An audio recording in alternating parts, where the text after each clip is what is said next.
por los tremendos intereses económicos y militares en juego, que determinan que los mayores recursos se destinan a la promoción y desarrollo de dispositivos electrónicos y a la comunicación inalámbrica, a fin de optimizar las ventas y el crecimiento de las empresas, no destinándose recursos suficientes a la investigación sobre los problemas, sobre los riesgos, para cuantificar los riesgos y para el cuidado de la salud y el medio ambiente y el cambio climático.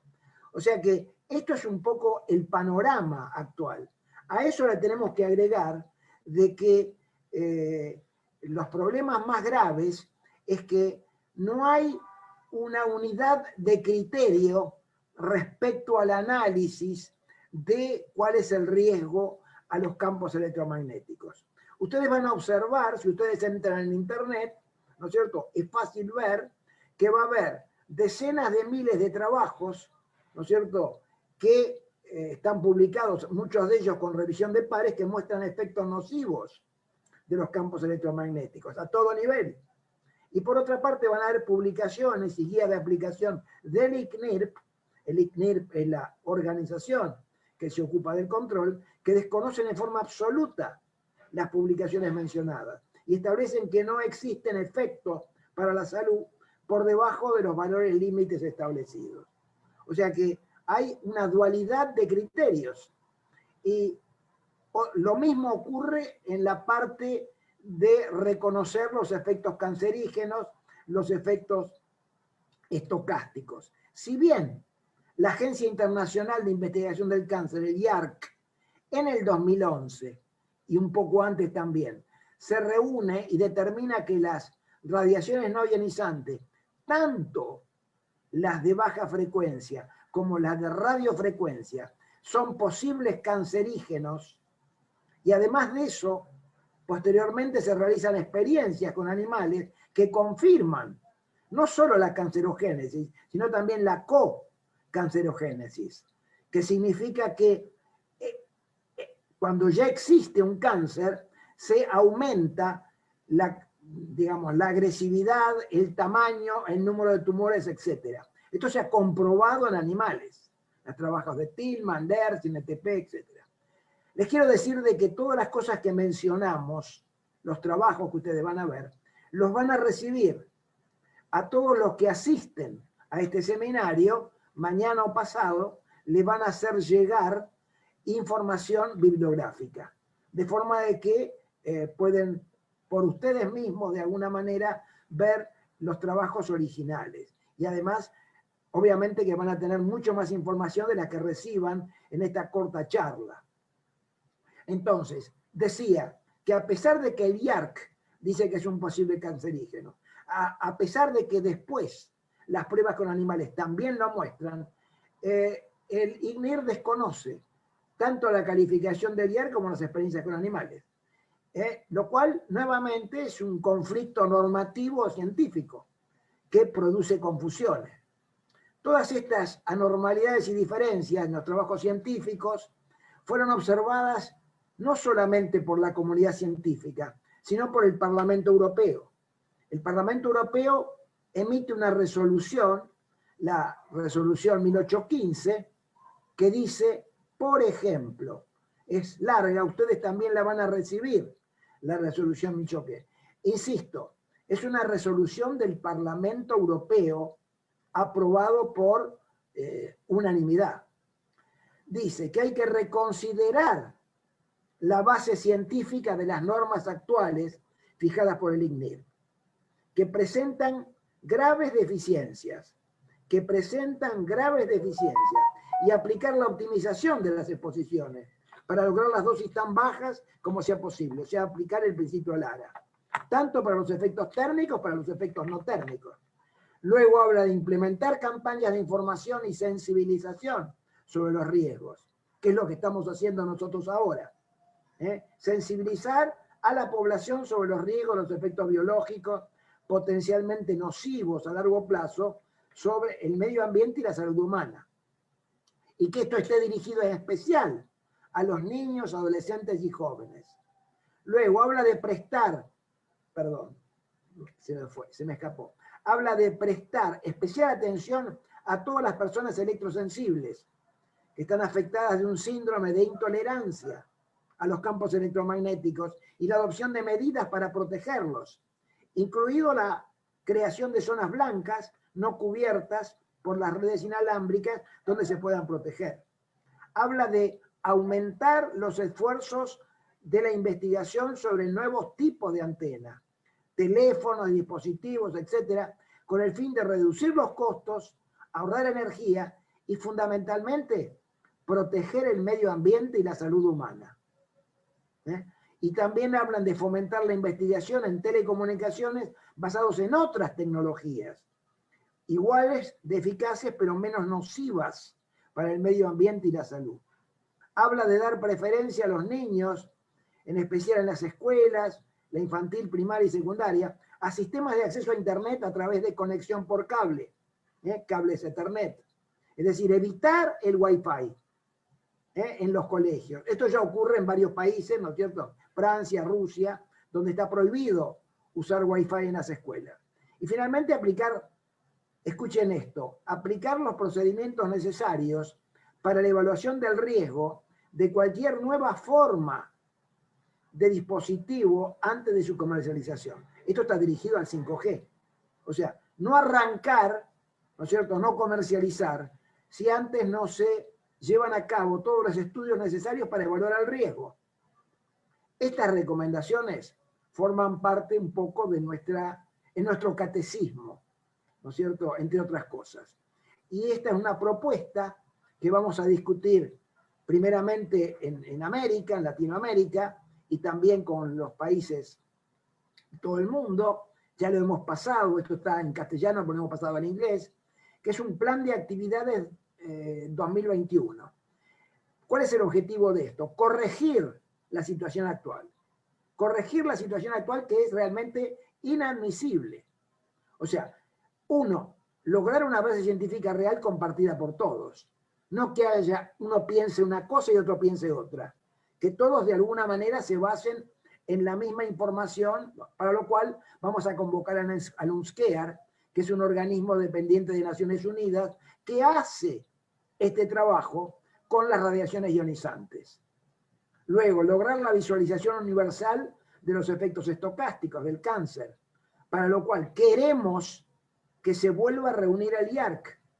El IARC se reunió hace ya 10 años, en el 2011, 11, porque fue en el 2010 que se reunieron, y ahí dijeron de que la radiación electromagnética era posible cancerígeno, pero en ese momento no fueron más allá porque no había estudios sobre animales.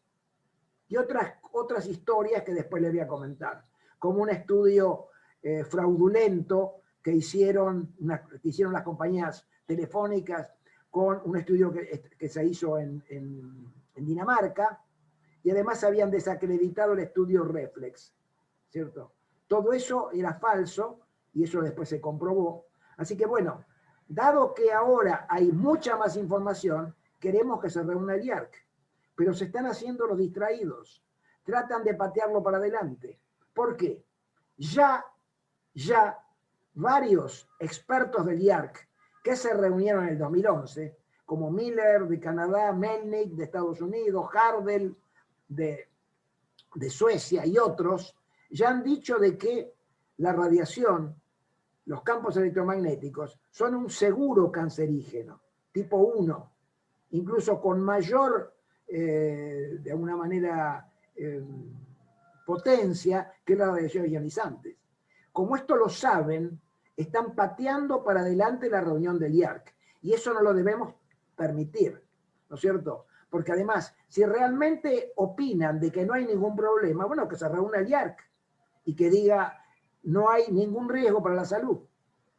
No se reúnen porque saben que esa no va a ser la conclusión. O sea que este punto es muy importante y esperamos lograrlo este año, que se reúnan aunque sea en forma virtual. Luego, atenuar el impacto de las comunicaciones inalámbricas en el cambio climático. Vamos a verlo en detalle. Lograr la adecuación del ICNIRP a los criterios del ICRP y el IRPA, que son aplicar el principio de justificación y el principio de optimización de las prácticas. Luego, que todos los países dispongan de datos epidemiológicos y de impacto en el medio ambiente. Hay poca información. Hay algunos países, ¿no es cierto? Vamos a mencionar Francia, Inglaterra, Australia, pero nosotros no tenemos en nuestros países información sobre qué pasa con las enfermedades que son justamente producto de la exposición. Sabemos, ¿no es cierto?, pero a ojo de que ha habido aumentos y que ha habido cambio en la edad. O sea, a veces aumenta la frecuencia de los tumores, por ejemplo, y a veces lo que pasa es que disminuye la edad de impacto de esa enfermedad, digamos, en la gente. O sea que cada vez ocurre lo mismo, pero a edades más jóvenes. Entonces, es necesario que tengamos información. Luego, la aplicación práctica del principio de justificación para que no se exponga a la gente en forma innecesaria.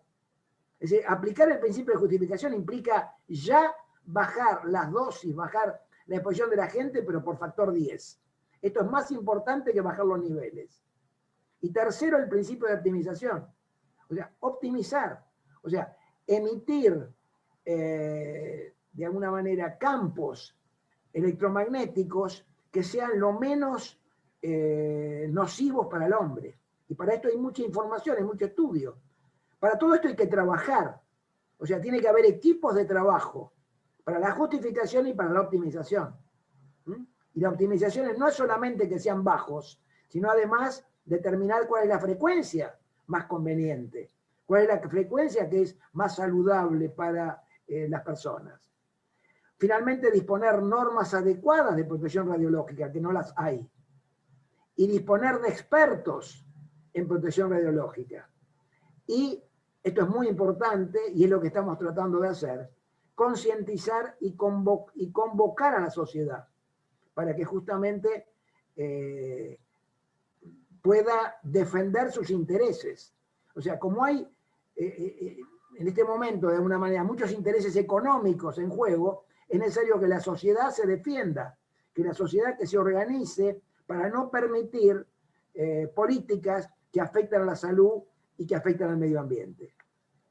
Entonces, esto es un poco la primera, fueron 15 minutos, esto es un poco el objetivo, y ahora les voy a decir algunas cosas rápidamente. Bueno, los campos electromagnéticos se pueden absorber o se pueden reflejar, o uno puede ser transparente. Es algo parecido a la radiación del sol, ¿cierto? La otra cosa es que hay una serie de factores que afectan la absorción. Por ejemplo, el tamaño. Tal es así que nuestras rodillas, ¿no es cierto?, reciben una dosis, y nuestro cuello reciben una dosis mayor que nuestro pecho y nuestro abdomen, y que nuestra cabeza. O sea que la distribución de la energía absorbida es muy inhomogénea. Todo esto son cuestiones de que uno tiene que estudiar. Por eso es que, debido a que hay una relación entre la absorción y los tamaños, por un tema de resonancia, cuando la onda, la longitud de onda es semejante al tamaño, es mayor la absorción. Por eso que uno ve en las normas que hay niveles más bajos permitidos para las longitudes de onda que corresponden a las dimensiones de nuestro cuerpo. Y vamos a ver que hay además otros elementos que afectan a la absorción, o sea, a la exposición real nuestra. Primero, obviamente, es la densidad de potencia, o sea, cuanto más potente es la antena y cuanto más cerca estamos de la antena, o cuanto más cerca estamos del teléfono celular, ¿no es cierto?, mayor es un poco la cantidad de energía que queda en el cuerpo. Pero importa también la frecuencia, la longitud de onda, importa si estamos trabajando en campo cercano o lejano, la polarización, importa si los campos son continuos o pulsados, y esto es tal vez lo más importante. Es decir, digamos, en la comunicación moderna, digamos, se usan campos pulsados, ¿cierto? A diferencia de anteriores que eran campos continuos, que eran analógicos, ahora son campos pulsados y el organismo es más sensible a los campos pulsados que a los campos continuos. Eso se observó en estudios de laboratorio. Entonces, eso es muy importante. Bueno, luego importa la modulación, la duración, la coherencia y decoherencia, vamos a hablar un poco más de esto, pero fíjense, acá hay 14 factores, naturalmente que importa el tipo de células. No todas las células son igualmente sensibles, ¿eh? O sea que hay una serie de cosas que hay que considerar, ¿cierto? Acá está el tema de la polarización, que de alguna manera, si la radiación sale en un plano, el efecto es mayor que si sale de alguna manera en forma difusa. Si hay reverberación y se pierde la polarización, el efecto es menor. Esto se ha observado también. Yo les quiero decir dos palabras que obviamente se dice de que el ser humano está acostumbrado a los campos electromagnéticos porque siempre los hubo.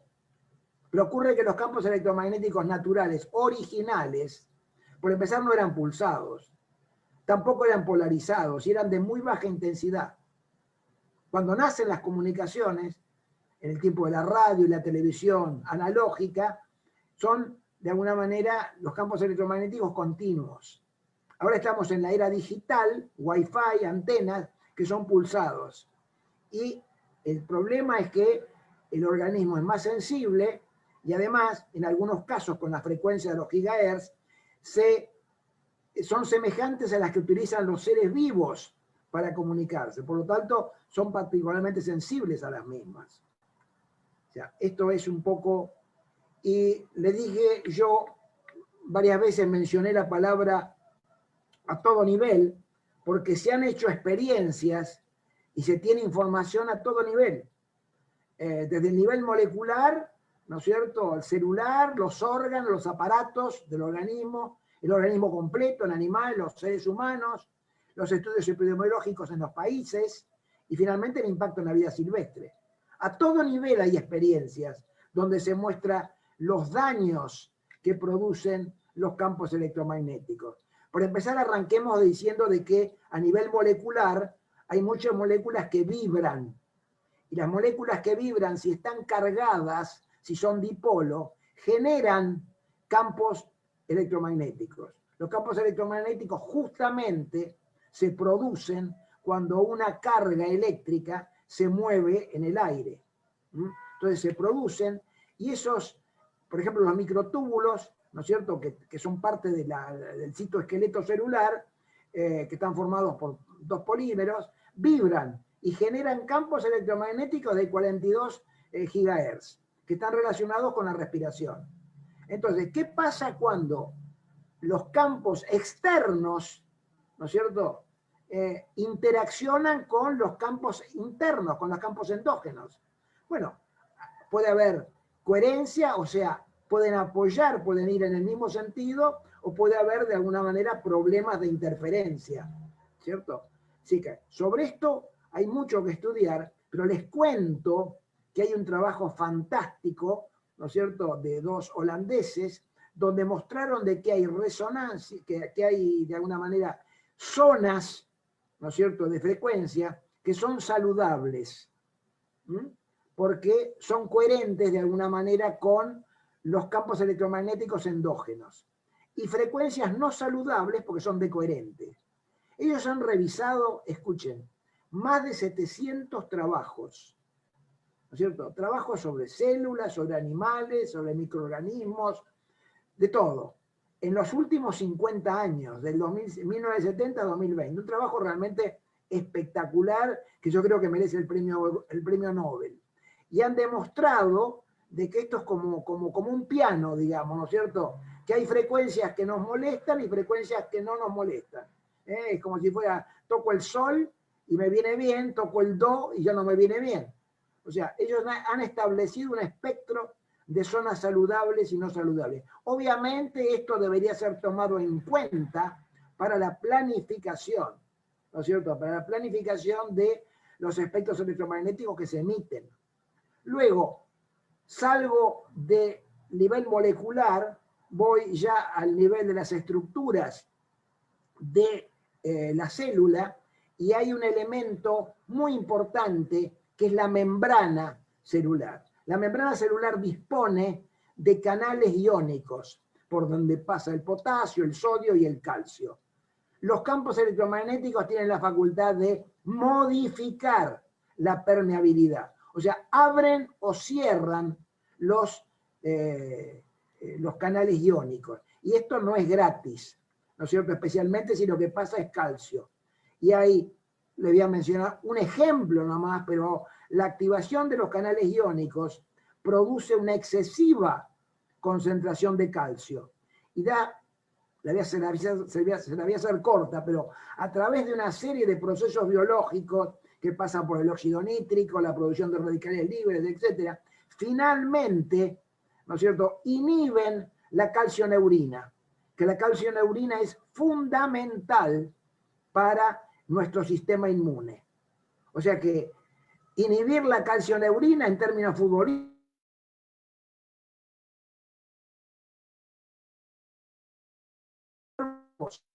1000 o 10.000 veces los niveles estratégicos. A nivel, de alguna manera, ya está.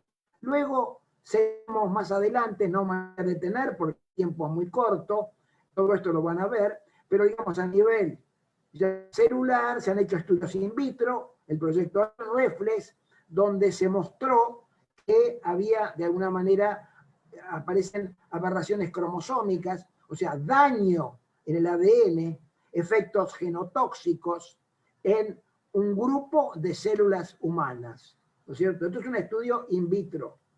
Y además se vio otra cosa importante, recuerden, se cambia la expresión de los genes.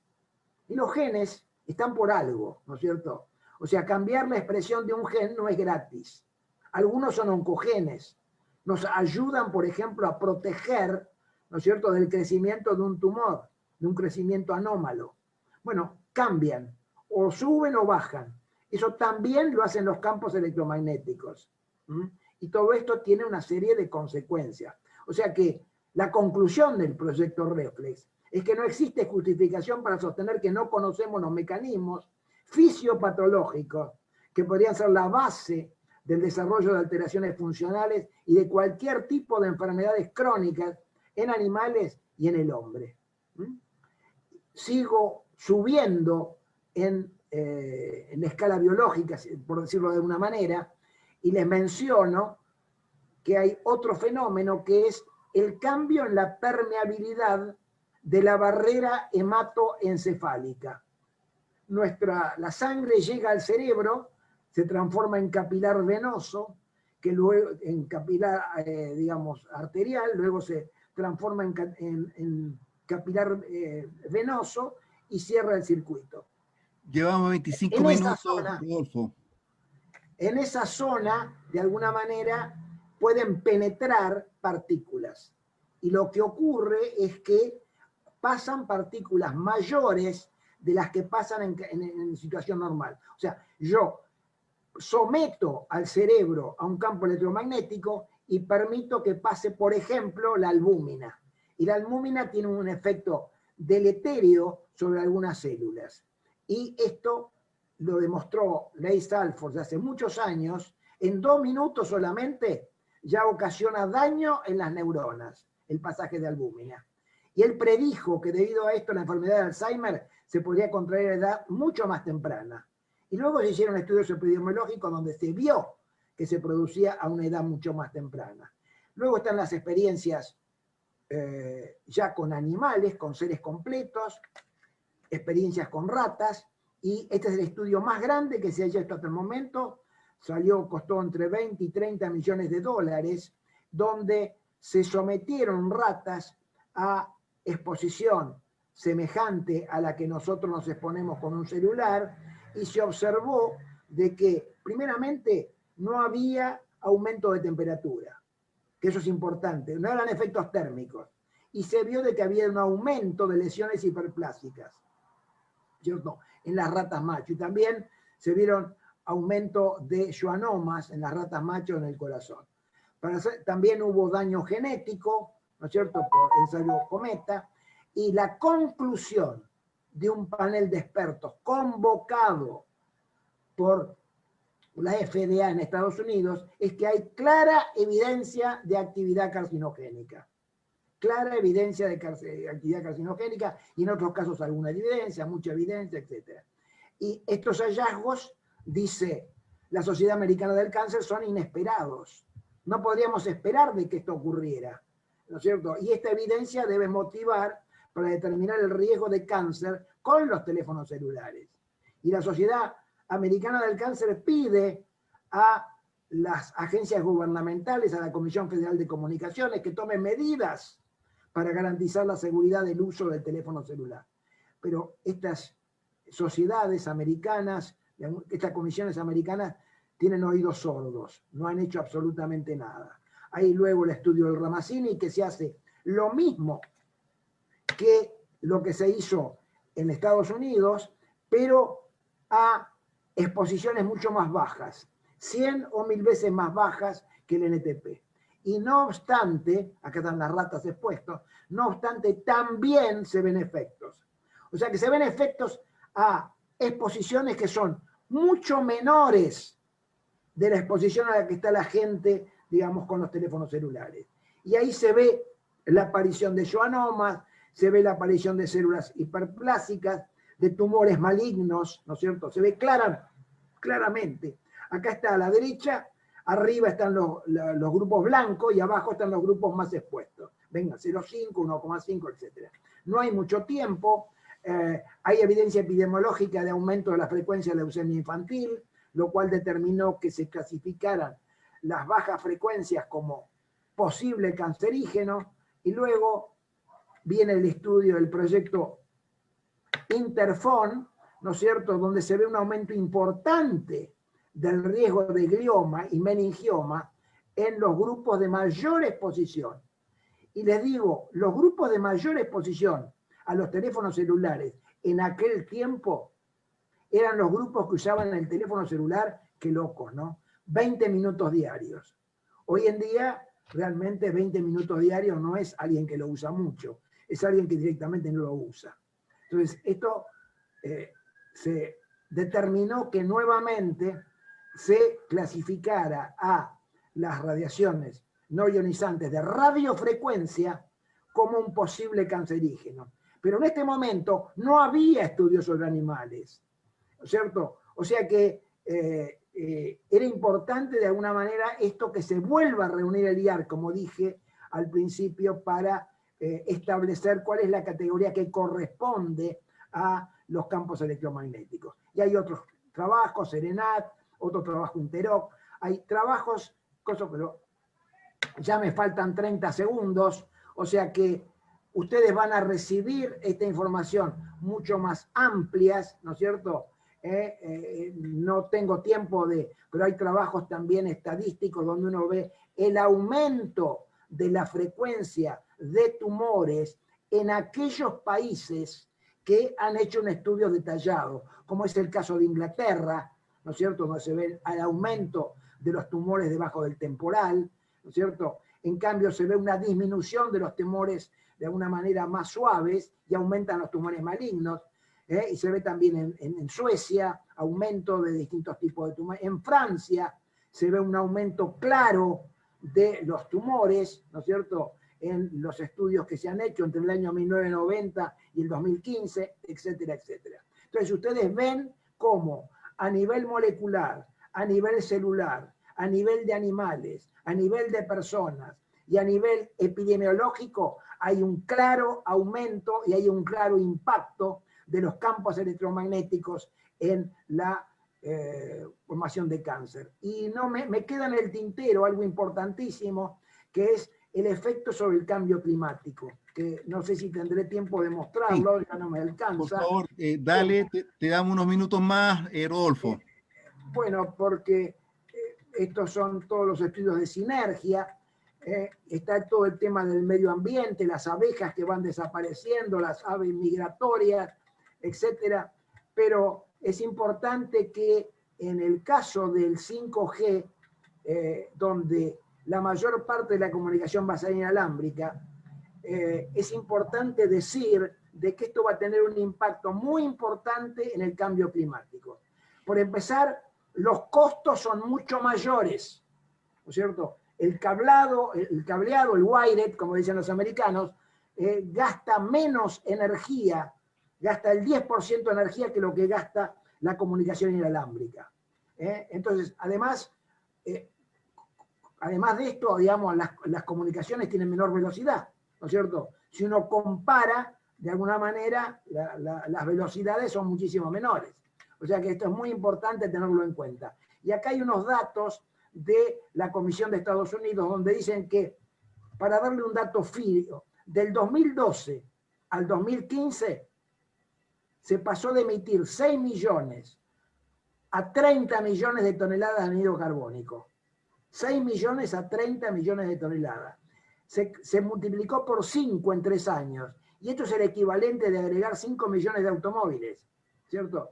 Y todo esto es debido el 90% a la comunicación inalámbrica.